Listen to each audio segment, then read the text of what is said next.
It's interesting that you talk about Malay leaders. In fact, you mentioned a few people such as Dato' On and all these great leaders who came before in the UMNO, from the UMNO fraternity.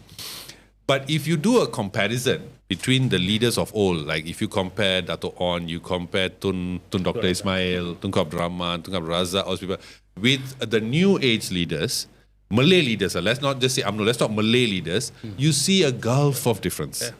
You look at even recently, the biggest meme on social media is our Bersatu youth chief, who, instead of calling it Lanka Mua, it became his Lanka. At the end of the race, at the end of the run, he just jumped in and did the press con instead of YB Sheikh Sadiq.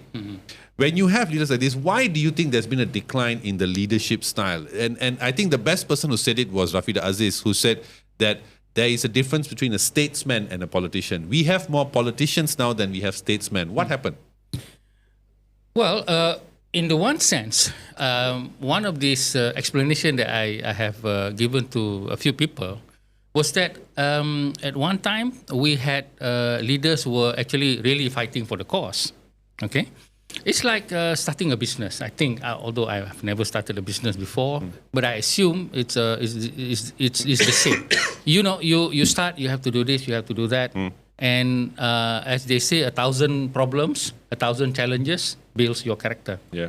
And then of course you are not successful yet at that time. So there's not that much attraction about corruption and all that because the country is being built. Yeah. And you don't have the wealth that you that is due to you. But then time and fate will take over.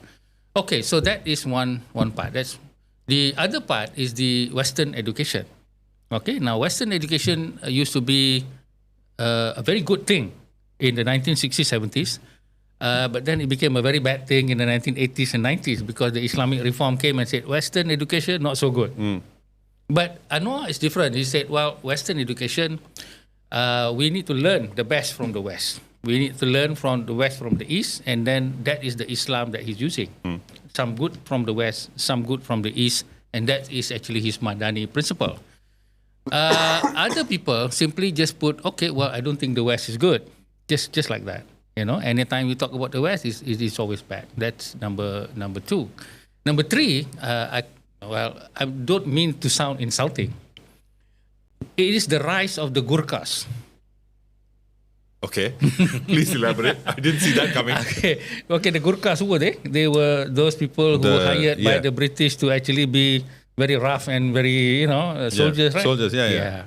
So in any political party, you have the ideologues, people with the ideas and ideology. Then you have the Gurkhas. Okay, the Gurkhas are the kaki pukul and all that, Okay. I mean, don't like kaki pukul. I mean, I'm saying that they are the rough, the street fighters. Okay. They are the enforcers. You need both. Boys, you need both to actually, the Jamal, what's his name? Yunus. They call him Jamal Lembu because he is the one who used the word Lembu and in the cowhead incident, right? Yeah. So Jamal Yunus is that kind, lah. And you know who is that. And then you have Akmal Saleh, also same thing. So what happened was when the ideologues were no longer there, the Gurkhas came up. Okay. Starting with Najib Tun Razak. Okay.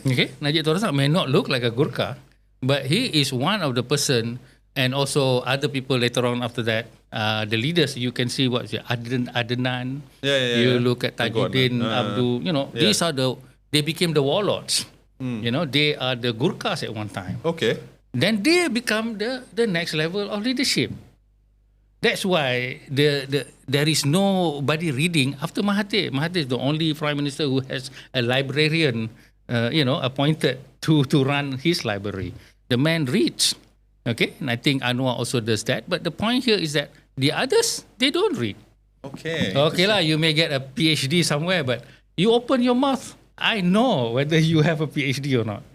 Okay, I can understand whether you know the issue in what we call not to say intellectual, but in its critical form lah. Okay. So the level, I don't want to use the word bawah, but the level of the soldiers that came up. All right, and at that time already, the wealth was already there. So it's an easy thing about managing the wealth and scaring the Malays with a simple message. Malays will forever, dulu, kini dan selamanya need UMNO and the Malay people in order for them to progress. Look what Tun Dr. Ismail said about the dasar ekonomi baru. He said, when somebody asked, how long are we supposed to have this, what we call, what was the term? NEP. Yeah. Affirmative action. Affirmative action. He said correctly. Number one, because it's an experiment. How long? How would you know, right? So it was very good not to say 30 years, 40 years, 50 years, because then they would hold him to that. His word, yeah. So he said, beautifully, tragically, he said, well, I'm going to let the Malays decide. The Malays, when they become educated, they will feel themselves ashamed of having this kind of affirmative action because it seems to reflect that Malays are not as good as the others. That's what he said. Unfortunately, what happened is that the Malays after that, the Gurkhas that came, the UMNO, use the idea that no, it is our right and we will forever need this. Actually, they didn't want to say something like Malays will need this. They say something like, well, we are entitled. Something like that. But if you remember what Dr. Ismail said, that the Malays will feel ashamed.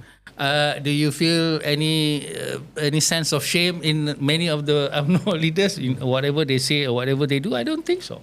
Okay, so they are shameless.